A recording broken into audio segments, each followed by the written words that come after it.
fico muito feliz de poder voltar à Fortaleza, atendendo ao convite da Federação Espírita do Ceará, que realiza esse trabalho tão bonito. E nós temos sido testemunhas de que a cada ano o evento cresce, vai marcando o seu lugar no calendário espírita, e eu me sinto muito honrado de fazer parte dessa história, desse evento da Federação Espírita do Ceará. E eu estava sentindo muita saudade desse calor.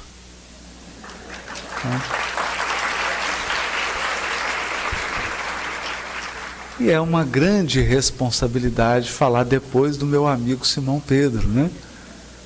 Não é o da Galileia, não, é o de Patrocínio, que acabou de falar. Mas ainda bem que nós vamos participar de uma mesa juntos, conversar. E eu gostaria de trazer essa reflexão da tarde, começando por uma história. Em 2017, no final do ano de 2017, eu fui convidado a participar de um evento da Associação Médico Espírita de Bento Gonçalves, Rio Grande do Sul.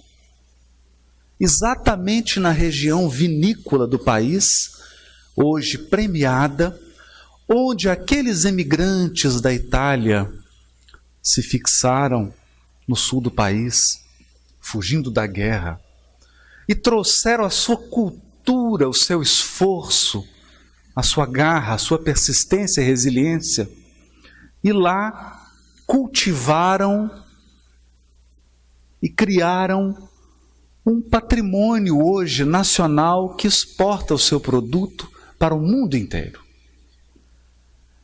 Mas eu, sendo convidado por um dos grandes produtores daquela região a conhecer a vinícola, e fiquei interessado porque aquilo me evocou as parábolas de Jesus a respeito da vinha. E eu queria aprofundar, eu queria ter uma experiência concreta. Eu queria pisar numa vinha, olhar a videira, a uva, o processo de produção do vinho, recordando-me do desenho que os espíritos pediram a Kardec que colocasse, logo na introdução do Livro dos Espíritos, como símbolo do trabalho do Criador. A vinha como trabalho do Criador. Deus é apresentado como a inteligência suprema, a sabedoria infinita que preside a criação, que está por detrás de todos os fenômenos, a causa última, a causa primária, aquela que não só provoca acontecimentos, quanto permite acontecimentos. Mas também o amor infinito que sustenta a criação. O amor que permite que a criação se mantenha ao longo do tempo em equilíbrio. E como Cristo compara esse trabalho do Criador ao trabalho de um viticultor, aquilo me tocou e eu fui para a vinha. Andei por ela. E a mim me pareceu, na ignorância de quem nunca lidou com o fenômeno, que a natureza é uma sucessão de fatos de renovação. Então a planta cresce, galhos novos surgem, brotos, folhas, flores, frutos, os frutos são colhidos e o processo se repete. E todo ano o processo se repete. Todo ano. É o poder de renovação da natureza, que por si só já é uma lição grandiosa. A natureza está em constante renovação. Ela revela um poder inerente a cada um de nós, o poder de regenerar. de cicatrizar. Eu não sei a dor e o problema que você está enfrentando nesse momento.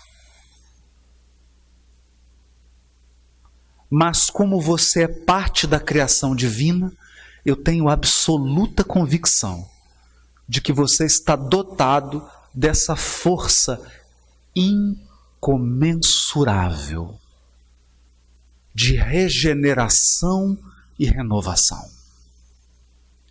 Muito superior aos poderes de uma videira, que é podada, que sofre as intempéries do tempo, que passa pelo processo da colheita, que enfrenta pragas e recebe muitas vezes um remédio desagradável para se recuperar desse assédio das pragas, dos vermes, dos bichos.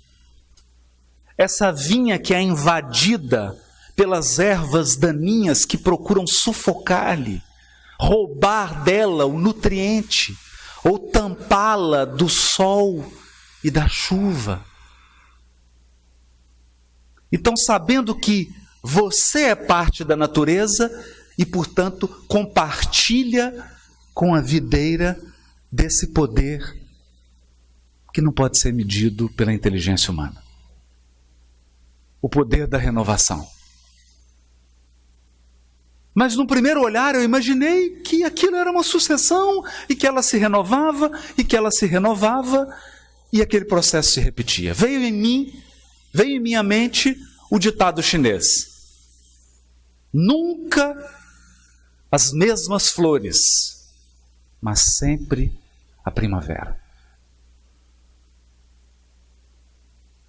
Espiritualistas do passado olharam para esse fenômeno e compreenderam que a natureza é um permanente processo de mudança, mas só viram a mudança.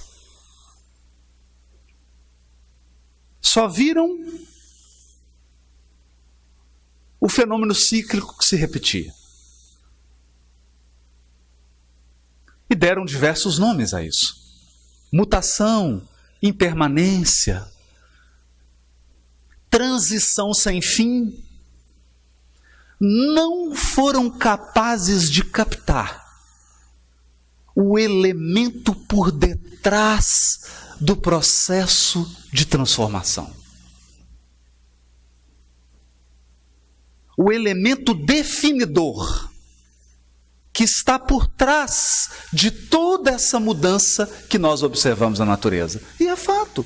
Você olha os ninhos dos pássaros, olha a morte, olha um animal se alimentando do outro, as plantas que crescem e murcham, o rio que está sempre correndo.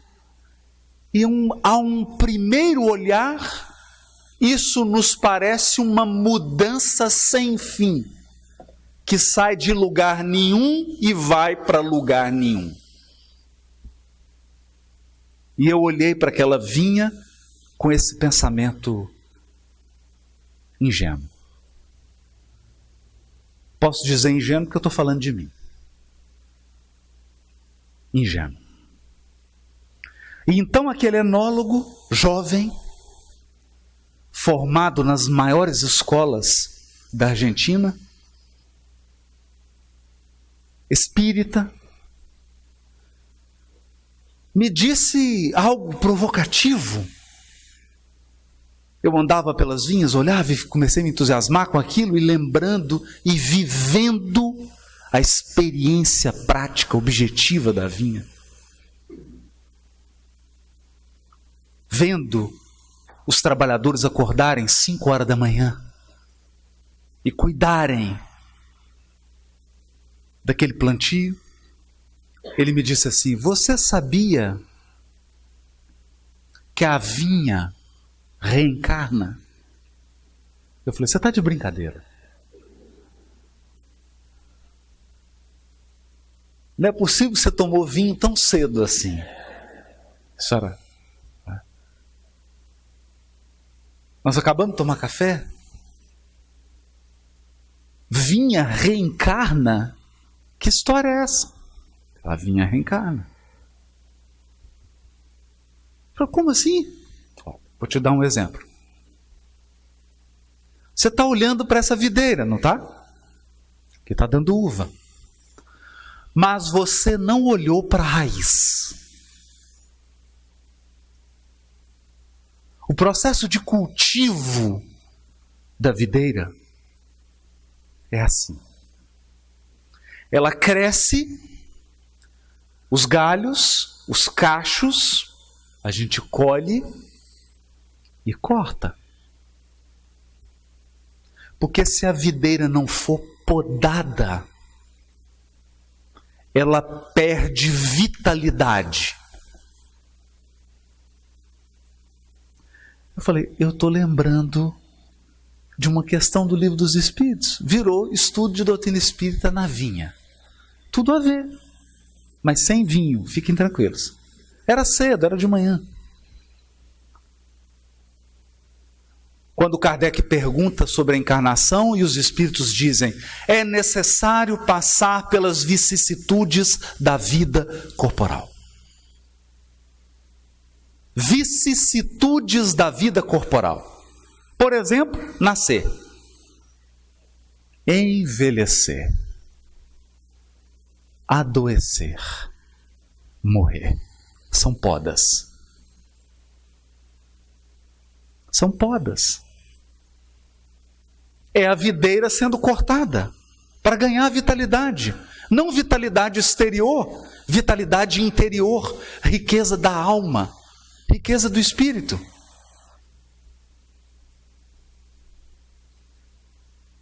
E mal sabia eu que eu receberia uma poda esse ano. Que o médico chegou para mim e falou assim, se prepara que você está ficando velho. Falei, nenhuma anestesia para dar notícia assim? Você está com 2 hérnias. E você não é mais um menino. Cuida. E vai piorar. É um desgaste irreversível. E eu lembrei das vicissitudes da vida corporal. Eu falei assim, só falta o senhor dizer, doutor, que eu vou morrer. Um dia. Ainda bem que ele não disse. Podas. Então o rapaz me disse, nós podamos. Então, tomamos uma nova muda e enxertamos na base. Quando você enxerta uma muda na base, a videira cresce com a experiência não da muda, mas da base. Eu falei, como assim? Haroldo, existe uma diferença entre uma videira criança, jovem e melhor idade. A videira na melhor idade. Como é que é isso? A videira criança, ela tem todas as características de uma criança.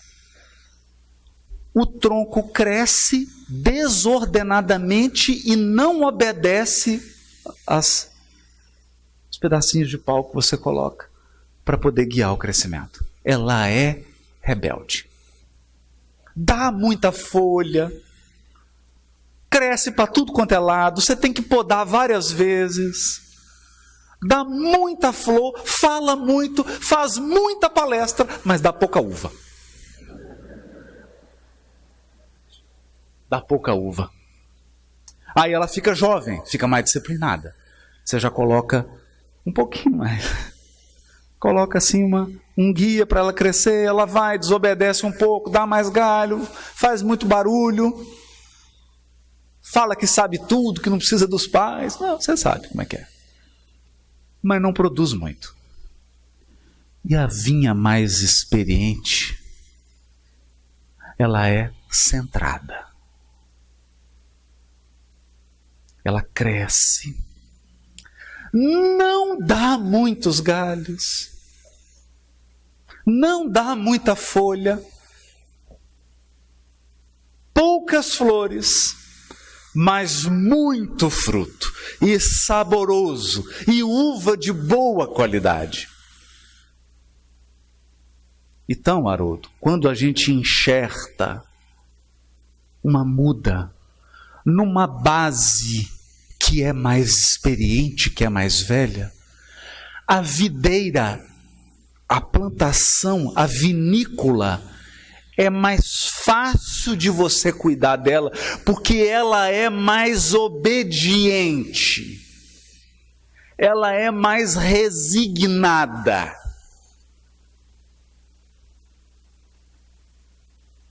Ela responde melhor aos cuidados do viticultor. E é por isso que é impossível nós aqui no Brasil competirmos com uma vinha na França, na Itália, porque uma vinha na França tem 400, 500 anos. A nossa vinha tem 80, 90, no máximo 100 anos. Então, toda vez, Haroldo, que eu corto a videira e enxerto um broto novo, a vinha reencarnou.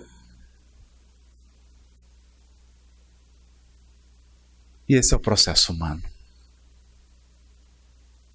Esse é o processo humano. Quanto tempo tem a sua base? Quantas vezes? Cada encarnação é um enxerto. Quantos enxertos? Você é o resultado de quantos enxertos? Será que você é um espírito jovem, rebelde, muita folha e nada de uva? Ou mais jovem, muita flor, pouca uva? Ou na idade da maioridade, né? Muita uva, mas não tão boas. Ou você já é uma videira experimentada, que dá uvas de qualidade. Então, olhando para aquela explicação, eu entendi que há algo por trás da mudança e da renovação. É claro. E olha o poder de renovação de uma videira. Você corta ela e ela cresce. Repara isso. Você corta, deixa só um toco, e ela volta a crescer, dar galhos, flores e frutos. E quanto mais você poda, mais vitalidade ela apresenta. É fascinante. Isso é extraordinário. Mas há um elemento por trás disso: propósito. Toda a renovação, toda a transformação da natureza, tudo está conduzido por um propósito divino. Então nada muda simplesmente por mudar. Essa é a grande lição da doutrina espírita. As coisas mudam para progredir. Nascer, morrer, renascer, ainda progredir sempre. Tal é a lei.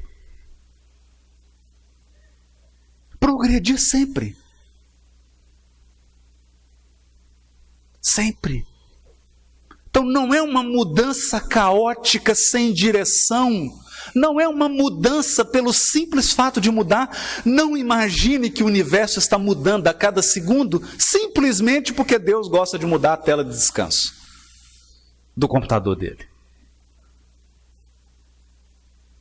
Tudo evolui, tudo cresce, tudo se aprimora sob as vistas sábias e amorosas do Criador.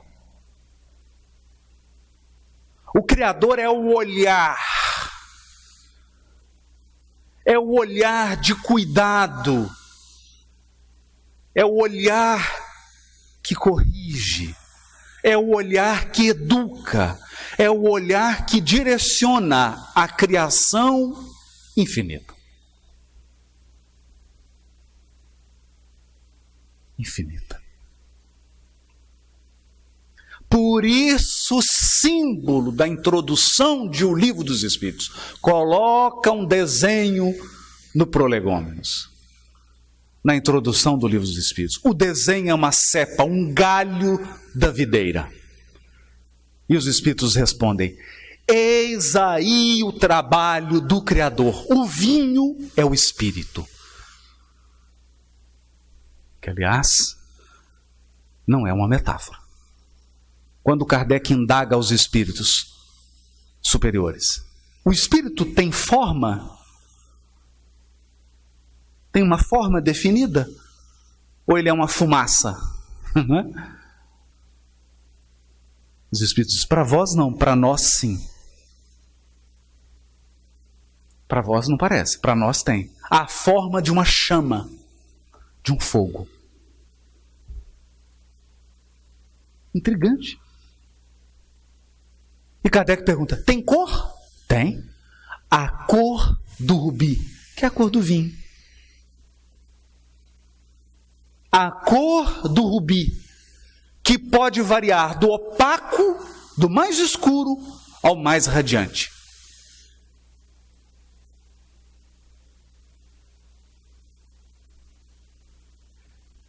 E ele diz: o bago, as folhas, é o corpo.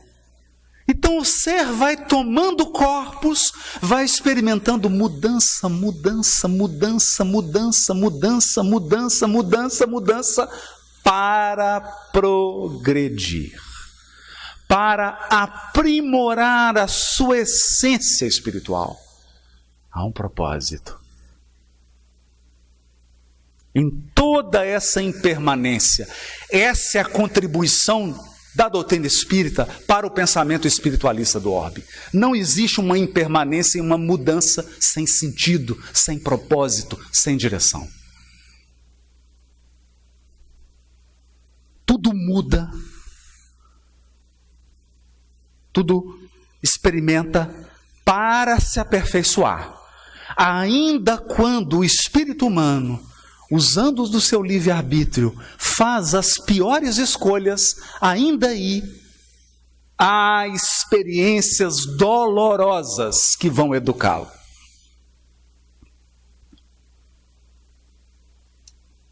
Experiências não muito fáceis, não muito simples, que vão contribuir para a sua sabedoria. Porque nós precisamos mudar a imagem de espírito puro. Geralmente a gente imagina que o espírito puro é de cristal, não é? Geralmente a gente imagina que o espírito puro é bobo, não é? E geralmente nós imaginamos que o espírito puro é assim, vamos dizer, ingênuo emocionalmente falando. Não. Não. Eu me recordo da obra de André Luiz, quando Clarencio, em atendendo um caso insolúvel pelos instrumentos do intelecto. Aqueles casos que não adianta você vir com teoria, com conversa, com intelecto, que não vai resolver. Era um pai adotivo que havia sido assassinado pelo filho adotivo. Ele acolheu o rapaz, criou ele no comércio, mas ele também, um espírito embrutecido, criou também daquele jeito. O rapaz cresceu, queria receber pelo trabalho prestado, num processo também de ingratidão. O pai adotivo, ignorante, não soube conversar, não souberam se entender, o jovem assassinou o pai adotivo.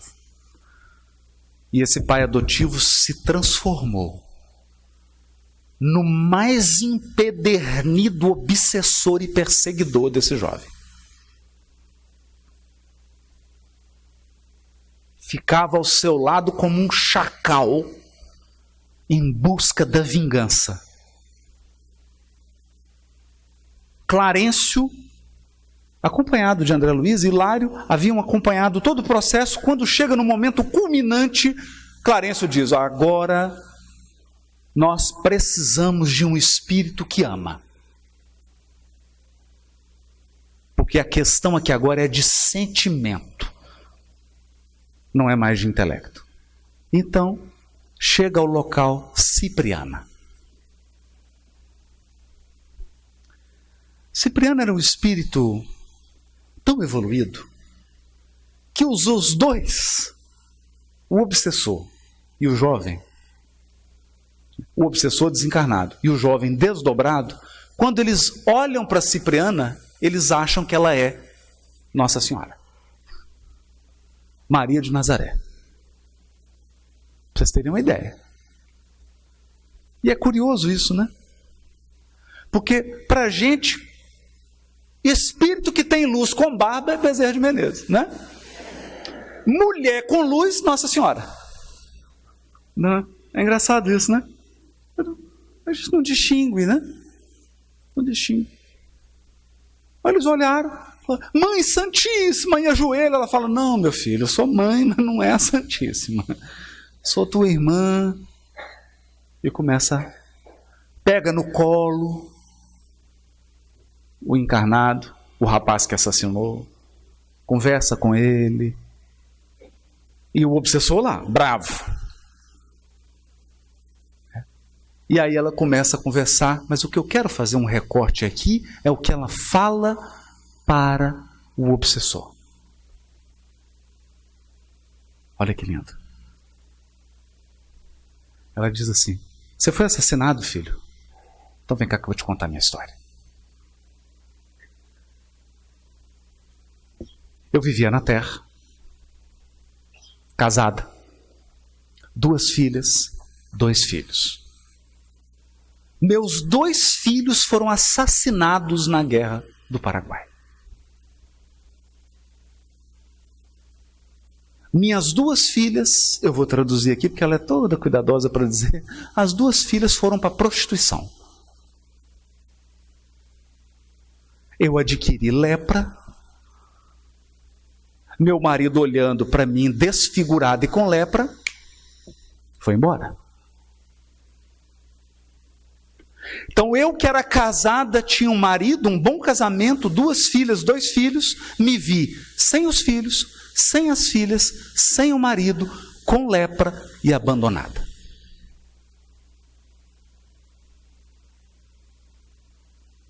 Olha isso.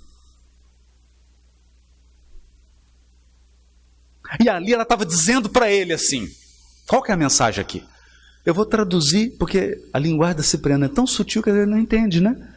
Então eu vou descer um pouco a linguagem. Eu vou falar assim na linguagem do umbral, que aí todo mundo entende. Ok? O que a Cipriana diz para ele? Você está querendo falar sofrimento comigo, filho? Você está querendo falar de sofrimento comigo? Tem 20 anos que você está perseguindo ele porque ele te assassinou, condenando ele, um filho ingrato, violento, que assassina o próprio pai, mas você se transformou em quê nesses 20 anos? Num bicho. Você se esconde por trás da sua postura de vítima e se transforma num agressor pior do que o seu. Como muitos fazem. Se escondem por trás da situação de vítima e se tornam piores do que os próprios algozes.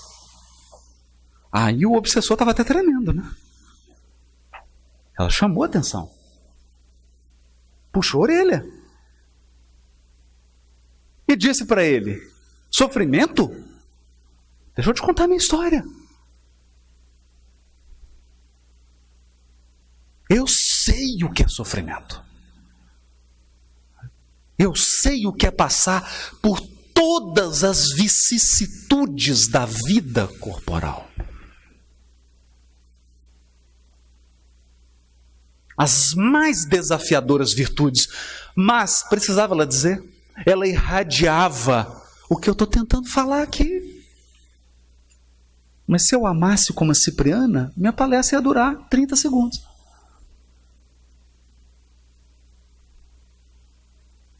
O que ela dizia para ele?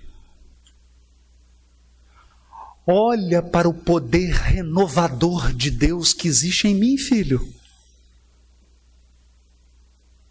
Olha. Passei por tudo isso, olha para mim. E você está dizendo que você não pode passar. Você está me dizendo que parou porque foi ferido.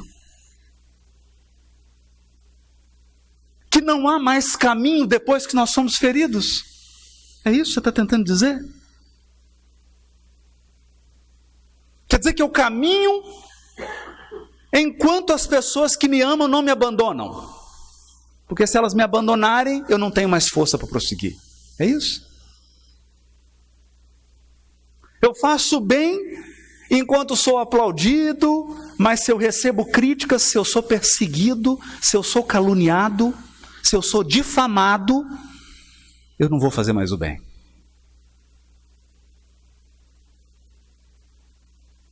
Porque eu não acredito que tem o poder da renovação que me leva sempre adiante nas trilhas do progresso moral e intelectual. É isso?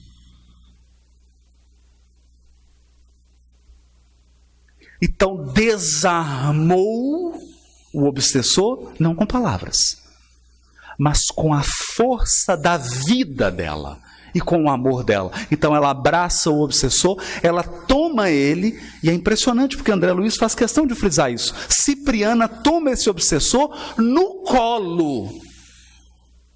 E nessa hora o Clarencio comenta: você observa, meu filho, se nós dois estivéssemos conversando com esse obsessor, nós o trataríamos como um irmão, mas como um irmão estranho.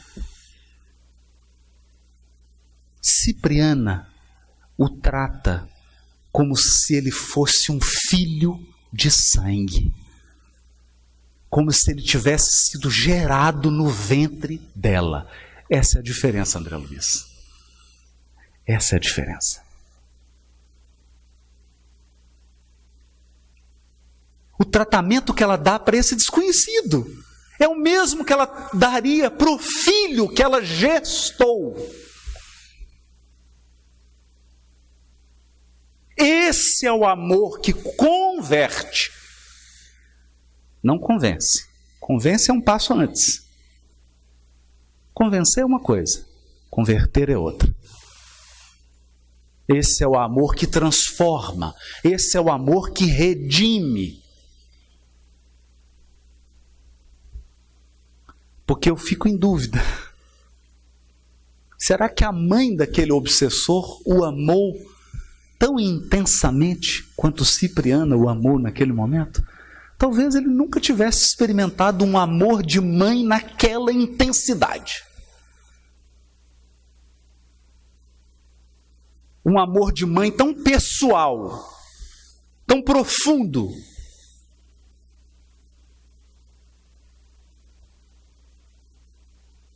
Ele cede e acompanha Cipriano. Então, a par da lição do amor de Cipriana, nós temos a grande lição de que você também está dotado ou dotada desse infinito poder renovador, regenerador. Eu não sei que poda você está sofrendo agora. Eu não sei. O que está sendo cortado na sua vida?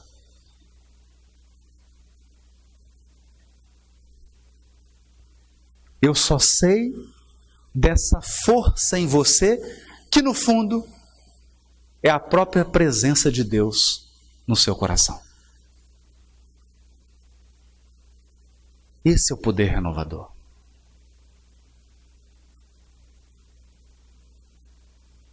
Isso é tão sério que há 1 mês e meio atrás eu recebi a visita de um amigo muito querido, um padre de Atlanta. Aliás, de Atlanta hoje, porque já passou pelo mundo inteiro. Frei Nathaniel. Eu vou reproduzir aqui a fala dele, porque ele pode falar, eu não posso. Eu só posso falar do movimento espírita. Aí eu posso falar. Eu estou falando da gente. De lá eu não posso. Mas eu acho que o que ele falou serve para a gente. Serve muito para a gente. Ele chegou lá em casa, fomos tomar um café e conversamos. Imagine, ele é formado pelo Pontifício Instituto Bíblico de Roma. Ele sim fala essas línguas todas aí do currículo.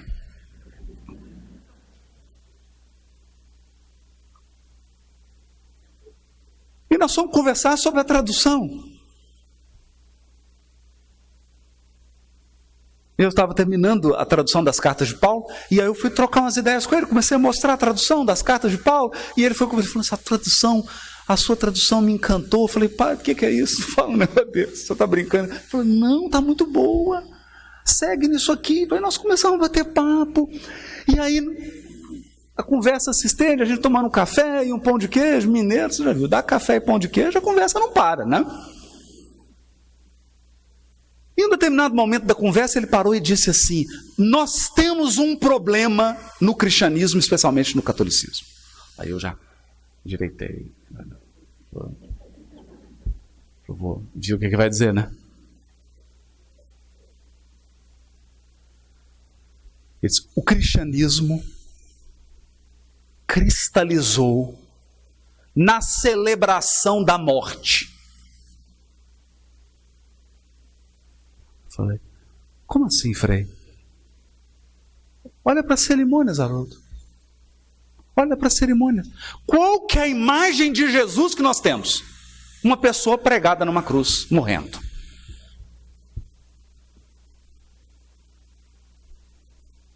Você vai na missa, o que está celebrando a missa? A paixão. A paixão. A paixão de Cristo. A morte. Todos os símbolos do cristianismo apontam para a morte na cruz. E é uma lição grandiosa. Não queremos aqui desmerecer a lição da cruz. Pelo contrário. Mas ele começou a falar. Sabe o que está faltando na igreja?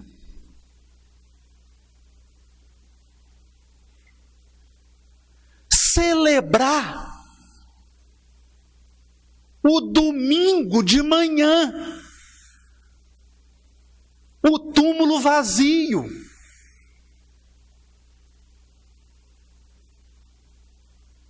Fala isso, meu filho, para os seus amigos e amigas espíritas. Falei, pode deixar, padre, eu vou contar isso lá na próxima. É o padre que está falando, não sou eu, porque você fala, não tem autoridade, mas é o padre que está pedindo para dizer isso. Nós precisamos celebrar o túmulo vazio, celebrar a ressurreição, meu filho, o Cristo vivo.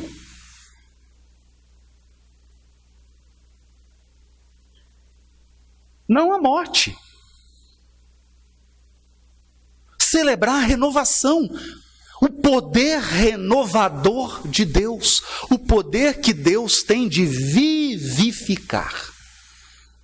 O quê? Você está, eu estou com depressão, eu estou triste. Eu entendo. Eu sei o que você está sentindo. Eu estou pensando em suicidar, estou pensando em pôr fim à minha vida. Eu entendo isso. Eu compreendo isso. Eu já estive aí. Eu sei o que é passar por isso. Eu sei o que é estar preso nas grades das emoções, dos pensamentos e imaginar que não há saída. E vou te dizer uma coisa: do ponto de vista humano, não há mesmo. Não há mesmo. Porque nós construímos um conjunto de soluções humanas que são soluções da esperteza. Soluções da esperteza, do egoísmo, do orgulho.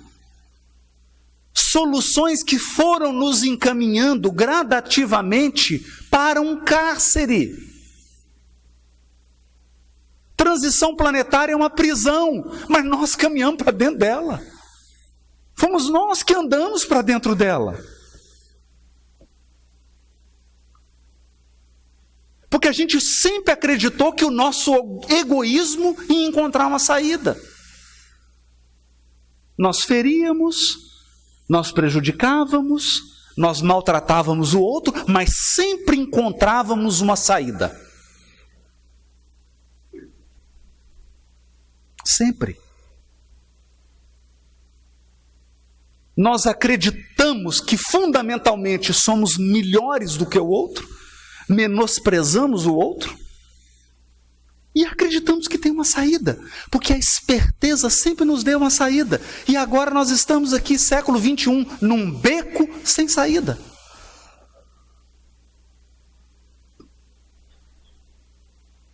Eu sei que você está se sentindo assim, mas acredite. Deixa eu te dizer uma coisa.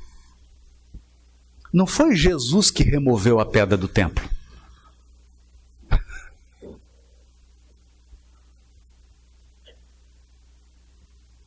Não é você que vai carregar seu caixão.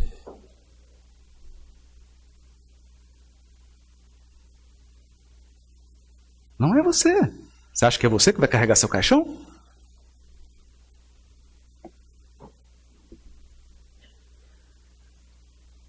Quem removeu a pedra do templo, do túmulo, a pedra do túmulo de Jesus, foram as forças divinas, simbolizadas na figura de um mensageiro, de um anjo.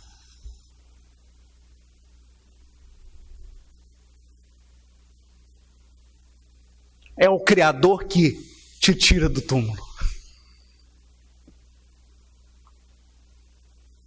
É Ele que revive, que dá vida.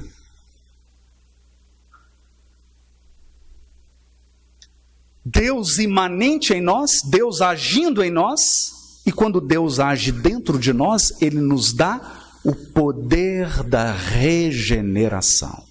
O poder que a videira tem de, mesmo podada, ela cresce, dá folhas, dá flores e frutos.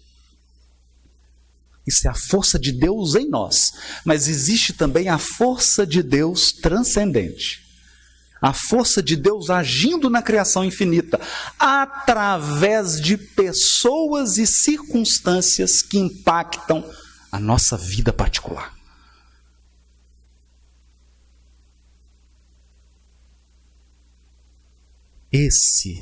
No caso desse obsessor, essa força transcendente que se materializou atendendo a determinações do próprio Criador foi Cipriana.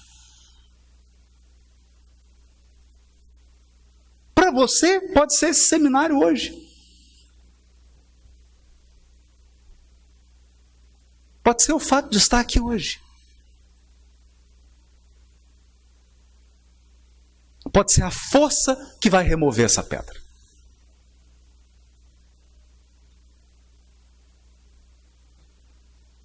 Então, eu compreendi a lição do meu amigo, do Frei Nathaniel. Ele fez a reflexão para a comunidade dele.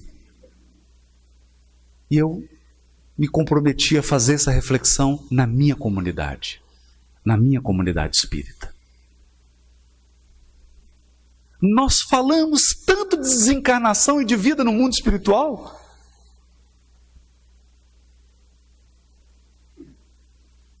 Mas perdemos a fé no poder transformador, regenerador, vivificador de Deus. Outro dia eu recebi uma mensagem de uma pessoa assim: Haroldo, você me desculpe, não é nada pessoal, mas eu não queria ter sido criada por Deus.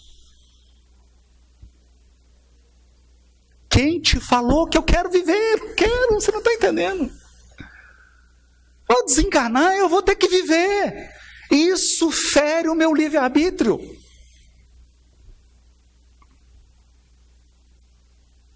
Percebe? Mas escuta aqui. Você não falou isso quando você era adolescente? O que o adolescente fala para os pais? Ah, mas essa casa é cheia de regras. Vocês determinam. Não é assim que a gente fala? Não é? E o que a gente fala com o filho? Quando tem juízo? O que fala com ele? Fica tranquilo. Aqui se faz. Aqui se paga. Você vai ter casa. E vai ter um filho adolescente. Vai chegar a conta de luz. O IPTU, material escolar, matrícula, IPVA, seguro, supermercado. Todo mundo ficando deprimido, né? Vamos mudar de assunto? Você vai ter. Você vai ter. Então escuta. Nós encontramos a casa paterna formada, construída.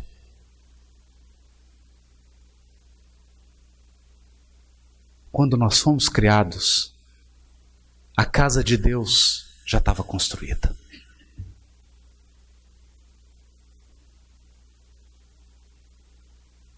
Já está formada.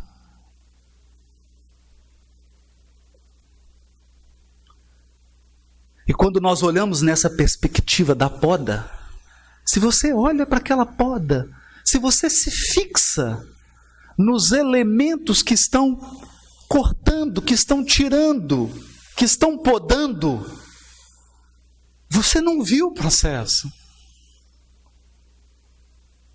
Você não está vendo o processo.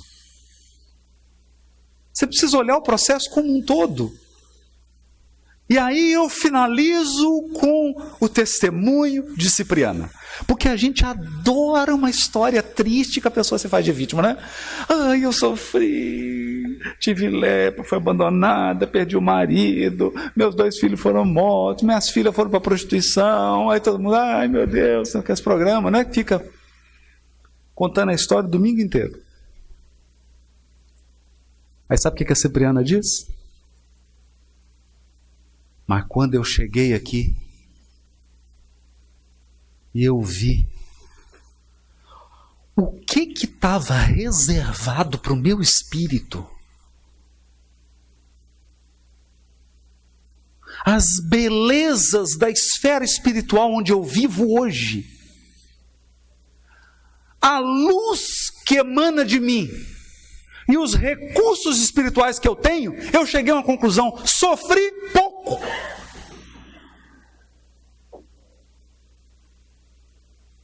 Foi muito pouco. Se eu soubesse que o prêmio era esse,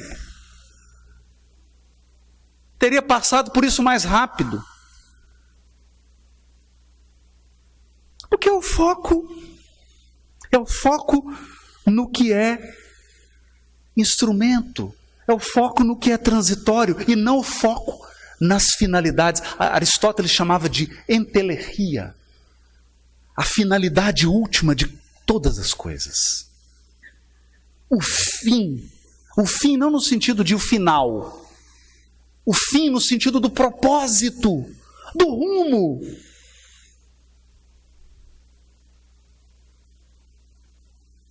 Então eu quero terminar aqui adoçando a sua boca. Já imaginou você volitando, sem check-in, sem bagagem, sem conexão, sem escalas, volitando pelo mundo, em regiões do mundo espiritual onde a bondade reina, onde não há nenhuma fofoca, nem a sua.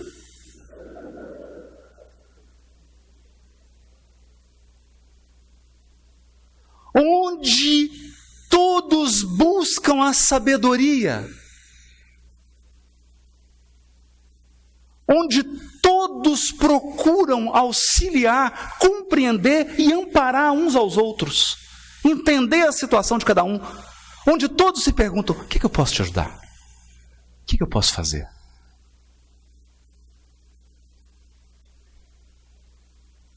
Onde não há morte, nem envelhecimento. Já imaginou isso? Não precisa de botox, nem fio, nada. Nem doença. Onde os seus potenciais de espírito imortal podem então desenvolver-se sem obstáculos. E onde os seres que você ama, estão ao seu lado, sem nenhuma perspectiva de separação. Esse é o propósito. Toda transformação, toda mudança é para chegar a esse resultado. Desanima não. A gente se vê lá. Muito obrigado.